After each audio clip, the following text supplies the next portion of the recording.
После, Брежнев, нели исто бивши председател на СССР, имал некој советник за одбрана што се презивал Кривојебов.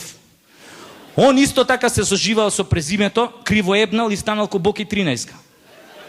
После сите го памтите, мислам, овој чеченскиот генерал што беше Ашим Дудлаев.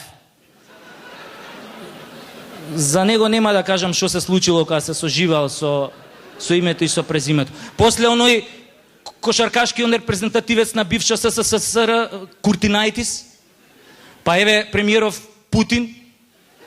Али најсмешно од све беше, не знам, се сеќавате сигурно, ова која потона подморница на Курск пред 10 години.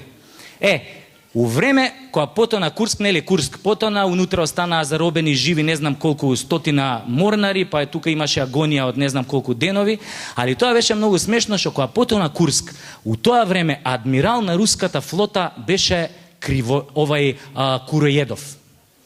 Мислам, ова е стварно вистина, еве можете на интернет да проверите, ова не е лага. И тоа беше многу смешно, пошто нели у агонија морнариве потонати таму у Баренцово море или кај беа, а адмирал Куроедов мораше секој ден нели да дава изјави за печатот. И многу беше смешно вие нашиве презентерки на вести која мораа да му го изговорат презимето на вести. Знаете како изгледаше тоа? Еве на пример оваа презентеркава што беше бивша жена на овој пејачов народна музика, гледа у тоа идиотот и вака од прилика идеше тоа. Денеска адмиралот Куроедов изјави дека можно е да има преживеани на подморницата Курск. И на едно прашање од една руска новинарка, адмиралот Куроедов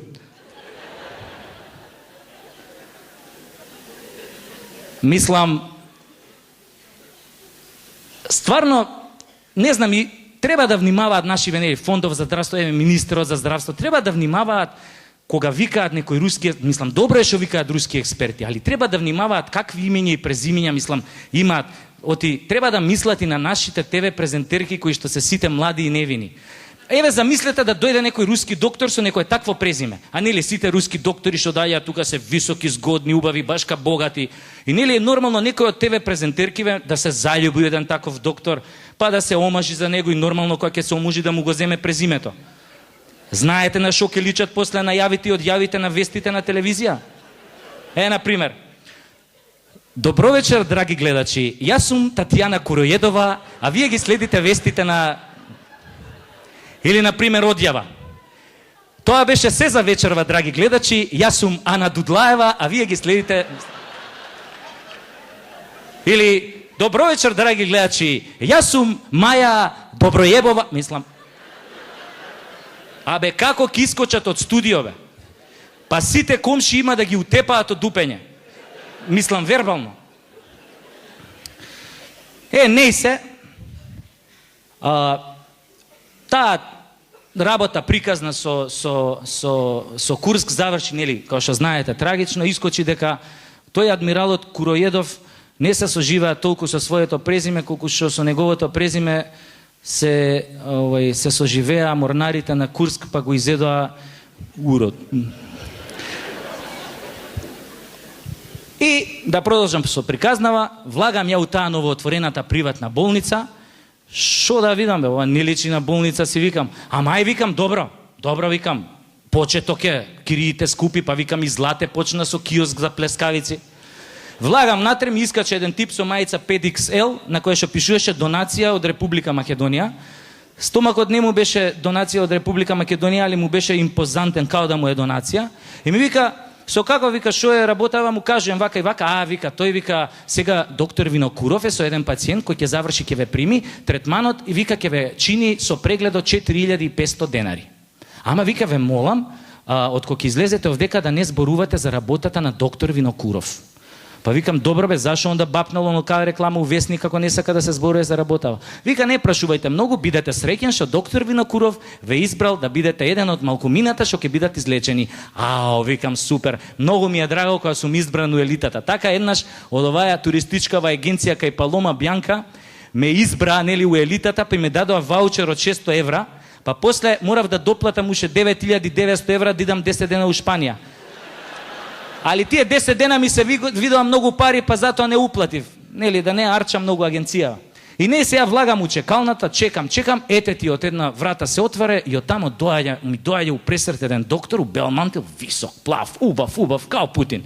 Ми доаѓа вака срдечно и ми вика: "Ја руски человек, ја врач, вие здрав?" "Нет, доктор Винокуров", викам, "ја нет здрав, ја у дефект." "Кој здрав бе", викам, "доаѓа доктор Винокуров бе", викам, тука. Па здравите се или на курви, или на комар, или у парламент.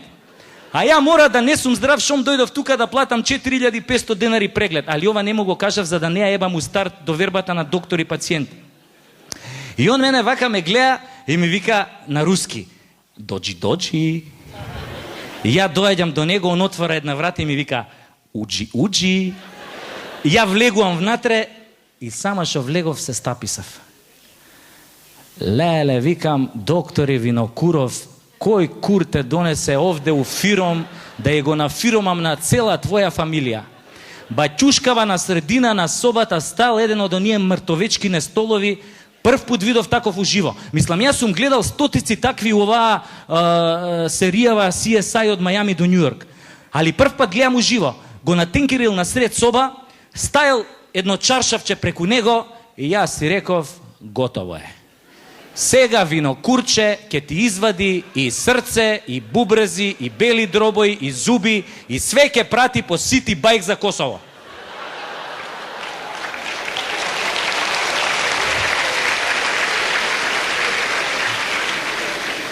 Не го кае. И ја така го гледам докторов стаписан, а докторов мртов ладен ме гледа мене и ми вика: "У вас болит горла." Ја го гледам те столот, те столот, како бе да му кажам сега, гъс ме боли. Ајде деда ме штрецаше срце, нешто бубрези, јетра, ама како да му кажам гъс ме боли бе? Па гъзот не е орган. И он па: "У вас болит горла." Нет, му викам, доктор Винокуров, "Меня болит дупе." "Ја не понимаю", ми вика. "Чмар бе, чмар, анус." Ти бја болит анални отвор. Ти имал красиви мальчики хемороидочки. Чекај бе, викам, ој не ме разбере бе, морам да му кажам на српски за да ме разбере. "Докторе Винокуров, ја имам ево оволики чварци на дупе од втору категорију." Хорошо. Како бе хорошо? Так, будет све нормално, ви слечет гол. Опа, шо ти е руска медицина? Нема трте мрте, има само трте. Ви слечет гол. Викам, докторе, да изоблечам маицава, патикиви и чорапиве. Нет, ти слечет тотално гол. Викам, ова е тотално отиден. Абе, викам, замисли Путин да имаше хемороиди, а сигурно има, пошто знам дека се добивале на нервна база. А Путин многу се нервира кога ќе поминат месец дена, а нема да затвори некој од рускиве тајкуни што не му плаќаат рекет. Мислам, исто е како кај нас, потпуно. И замисли Путин така со хемороиди да отиде кај овој доктор Винокуров која е сега и доктор Винокуров да му рече: "Товариш Путин, так, буде све нормално, ви слечет гол." Каде бе на Путин ви слечет гол бе? Па Путин тепа мечки. Путин фаќа змии со голи раце. Путин дњури. Путин вози точак. Путин слуша техно. Каде бе на Путин ви слечет гол бе? Знаеш ли бе, докторе Винокуров, шо ќе ти се случи ако ти на Путин му кажеш ви слечет гол? Па има да те снема бе до пролет. Цела зима ќе бидеш маскиран у снешко. Ке те најда дури у јуни месец кога ќе почне да се топи тоа снегот и у руските весници ќе пишуе: "Пронајден доктор Винокуров. У ноември излегол да купи цигари, али пошто било многу ладно, застанал да припали една и станал снешко." Јеби га, Русија, ладно е тоа. Ја да не јадам гум на имене да ме направат снешко. И така ја му викам, нели, на доктор Винокуров, уште еднаш викам: "Докторе, цел да се соблечам?" Но, руска медицина сказала цел. Викам, затоа е прегледов 4500 денари, пошто се соблакаш у гул-гол. Викам, па добро, тоа е нормална цена, ако можем ја кај оваа матичнава за диши, кога немам плави картони да платам 600 денари, зашо кај овој, нели, не би платил 4500 денара? Ја така стојам у гул-гол пред рускиот доктор, А он покажува со тоа прстот на мртовечкиот стол и ми вика: ти спружил се тук на стола. Викам: докторе, читай ми од усни. Нема шанси. Нема шанси да легнам на мртовечкиот стол, ќе мора да ме прегледуваш стоечки, ќе стискам зуби. Довој, ми вика, спружил се тук на стола. Не бе, викам, докторе, ај шо ме соблече, тоа некако ќе опребродам. Ама да легнам на мртовечкиот стол, бе, нема теорија. Но, ја ти бија сказал, па че му ти легнал гол на мртовечки стол. Зашто бе, му викам, ај кажи, треба ја со хемороиди да легнам гол на мртовечки стол? Так, ја тебе сказал, па че му. Слиши ми нями, вика. Товариш, стола много хладен. А руска медицина сказала да ребетен мозък контролирает твои красиви мальчики хемороидочки. Kad ti спружил се гол на стола, твой организъм добил шок. И ребетен мозък сказал на твои красиви мальчики хемороидочки да се повлечаят за увек.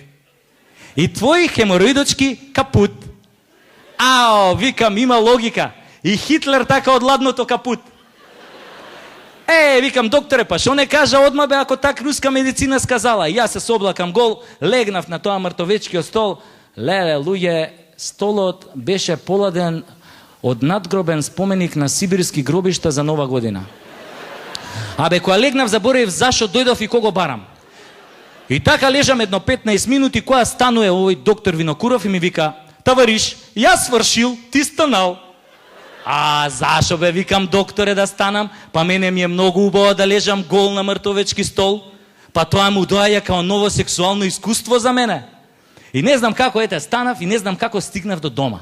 Али кога стигнав дома, знам дека по неколку дена пак ми проработеа хемороидите и ја цурик назад кај Винокуров, нели, да направам рекламација на газов. Од него ни трага ни глас. Доктор Винокуров пред 3 дена се изгубил во непознат правец. Ја тогаш сватив дека он мене ми зема 4500